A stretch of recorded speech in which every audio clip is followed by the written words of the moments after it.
નમસ્કાર. આજની આ ચર્ચામાં આપનું સ્વાગત છે. આજે આપણે ગર્ભધારણ રોકવાના જે વૈજ્ઞાનિક ઉપાયો છે ને એના પર થોડી વાત કરીશું. ચાલો જોઈએ કે વિજ્ઞાન આ બાબતે આપણને કયા કયા વિકલ્પો આપે છે. તો સૌથી મોટો અને મૂળભૂત સવાલ એ જ છે કે ગર્ભાવસ્થાને અટકાવવા માટે વિજ્ઞાન પાસે કયા રસ્તા છે.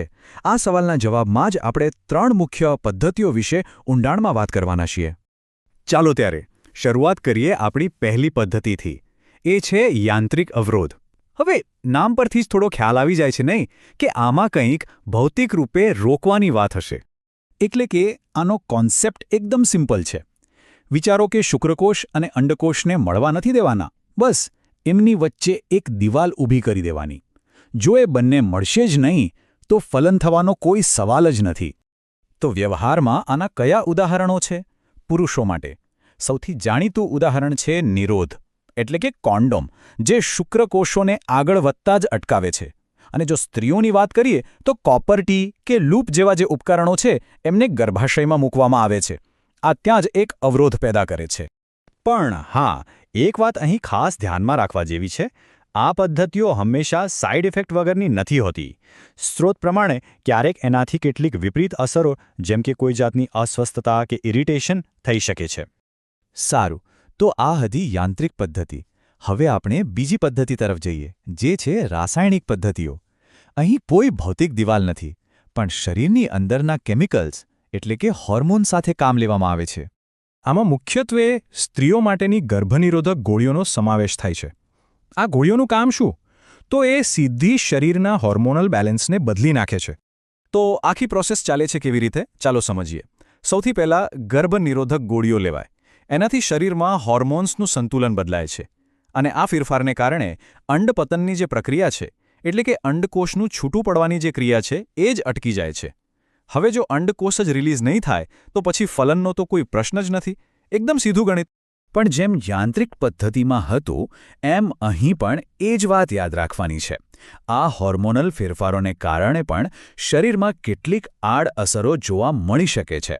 એટલે આ પણ સંપૂર્ણપણે સાઇડ ઇફેક્ટ ફ્રી નથી.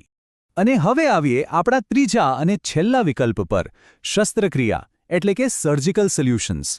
આ વિકલ્પ પહેલી બે પદ્ધતિઓ કરતાં એકદમ જુદો છે. કેમ? કારણ કે આ એક કાયમી ઉકેલ છે. અહીંનો આઈડિયા બહુ સ્પષ્ટ છે. સર્જરી કરીને શુક્રકોષ કે અંડકોષના રસ્તાને જ કાયમ માટે બંધ કરી દેવો. આ એક વન ટાઈમ પરમેનન્ટ સોલ્યુશન છે. તો આ સર્જરી પુરુષો અને સ્ત્રીઓ બંનેમાં થઈ શકે છે, પણ અલગ અલગ રીતે.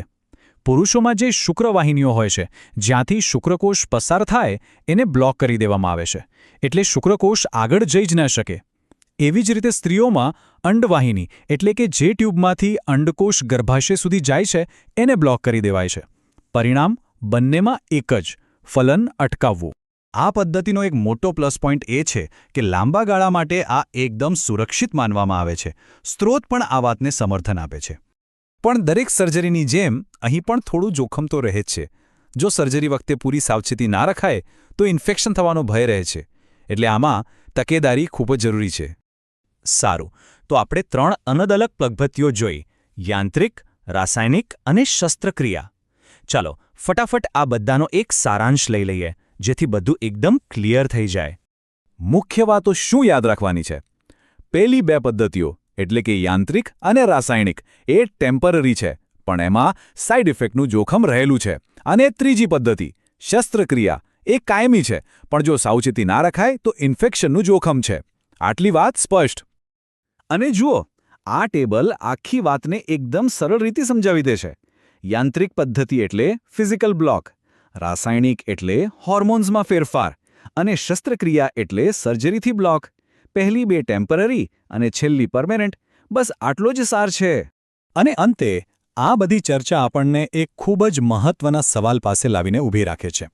જ્યારે પણ કોઈ વ્યક્તિ પોતાના સ્વાસ્થ્યને લગતા નિર્ણયો લે ત્યારે એની પાછળની વૈજ્ઞાનિક સમજ કેટલી મહત્વની ભૂમિકા ભજવે છે? આ એક એવો સવાલ છે જેનો જવાબ આપણે સૌએ વિચારવાનો છે.